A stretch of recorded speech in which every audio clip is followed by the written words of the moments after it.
આજે બનાવવાના છીએ પાલક અને બટેકાની સુંદર મજાની સબ્જી કે જે અમે સંતો યુઝ્યુઅલી અમારા રસોડામાં બનાવતા હોઈએ છીએ. શિયાળામાં પાલક બહુ જ સારું આવતું હોય છે, તંદુરસ્ત આવતું હોય છે અને ચોક્કસ આપણે કહેવું જોઈએ કે પાલક કોઈ પણ રીતે જમવામાં આવે તો શરીર માટે પણ એ તંદુરસ્તી પ્રદાન કરનારું કયું છે.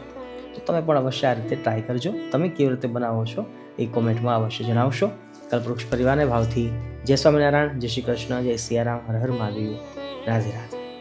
આજની રેસીપીમાં મુખ્ય વસ્તુ છે પાલક. હાલ અમે 450 ગ્રામ પાલક લીધું છે. 2 બટાકાનો ઉપયોગ કરવાના છીએ, કોથમીર, તીખી મરચી અને ગેમ ચેન્જર વસ્તુ જો કોઈ હોય તો એ છે આદુ અને લીલી હળદર.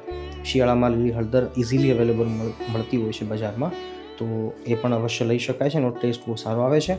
એ ઉપરાંત આદુ છે એ પણ જરૂરી છે, કારણ કે પાલકનો જે થોડો કડવો ટેસ્ટ હોય છે એને પાછો પાડવા માટે આદુ છે એ રામબાણ ઇલાજ છે, તો અવશ્ય એનો પણ તમે ઉપયોગ કરજો. એ ઉપરાંત ખટાશ માટે લીંબુ, 2 ટમેટા અને ઘરના બેઝિક મસાલાઓ સાથે થોડાક ખડા મસાલાઓ છે એ આપણે આગળ જોઈએ છીએ. સૌપ્રથમ પાલકનું એકદમ ઝીણું એવું કટિંગ કરી લઈએ.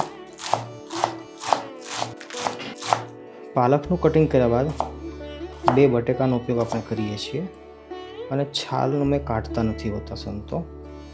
ઇવન બટેકાનું શાક ફક્ત કર્યું હોય તો પણ છાલ નથી કાઢતા હોતા, સારી રીતે ધોતા હોઈએ છીએ. તમે જો કાઢતા હો તો કાઢી શકો છો, બાકી મીડિયમ સાઇઝના આવા ટુકડા હોય તો સરસ લાગશે.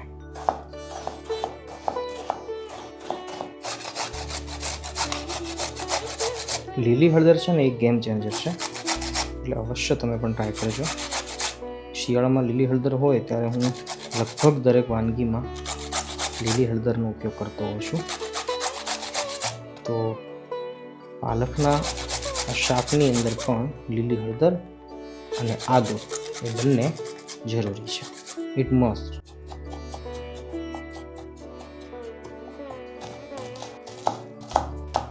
હવે ખડા મસાલાઓ છે એની અંદર 4-5 લવિંગ લીધા છે, એકાદું બાદિયું નાખી દઈએ છીએ, 2 થી 3 ઇલાયચી અને 7-8-10 કાળા મરી અને છેલ્લે થોડું તજ.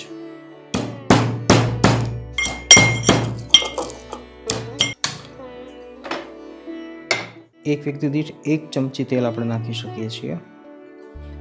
હું હાલ 3 થી 4 વ્યક્તિ માટે બનાવું છું. યુઝ્યુઅલી માપ એટલું લેવાતું હોય છે, બાકી વધતા ઓછું આપણે કરી શકીએ છીએ. યુઝ્યુઅલી પાલક ને બટેકાના શાકની અંદર રાઈનું તેલ વપરાતું હોય છે.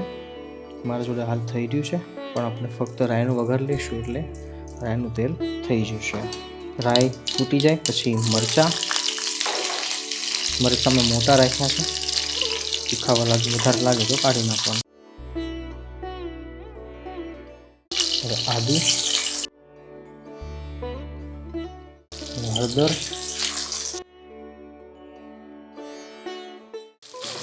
અને હવે બટેકા છે આપણે એને પકાવવાના છે.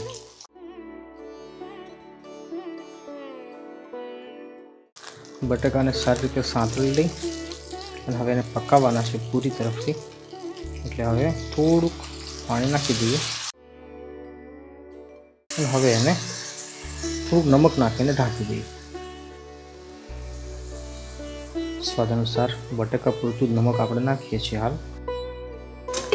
અને હવે આ બાજુ બટાકા પાકશે ત્યાં સુધીમાં આ બાજુ પાલકને આપણે પકાવી દઈએ.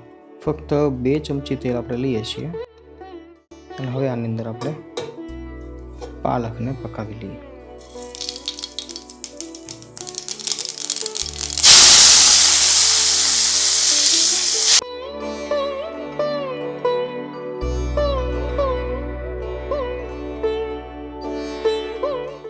તો બેસિકલી પાલકને પાકતા વાર નથી લાગતી, અને જો આપણે પાલકનો રંગ લીલો જ રાખવો હોય આવી રીતે તો અલગ બીજી કડાઈમાં આપણે એને પકાવીએ તો વધીને 5 મિનિટની અંદર પાલક છે પાકી જશે.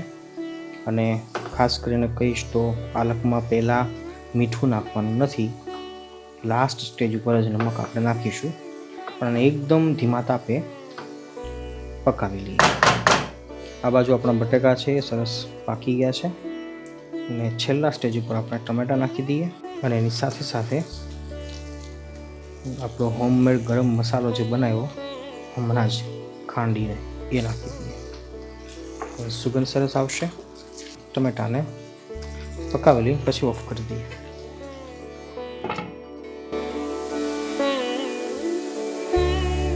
આ બાજુ પાલક પણ પાકી ગયું છે અને હવે આપણે સિમ્પલી મિક્સ કરી દઈશું. બટેકાને આપણે આમાં મિક્સ કરી દઈએ. હા, થોડુંક નમક નાખી દઈશું, પાલક પૂરતું, વધારે નહીં. ચાલો, પાલક અને બટાકાની સબ્જી બનીને તૈયાર છે. હવે સ્વાદ અનુસાર લીંબુ નાખી શકીએ છીએ, પણ ગેસની ફ્લેમને ઓફ કરીને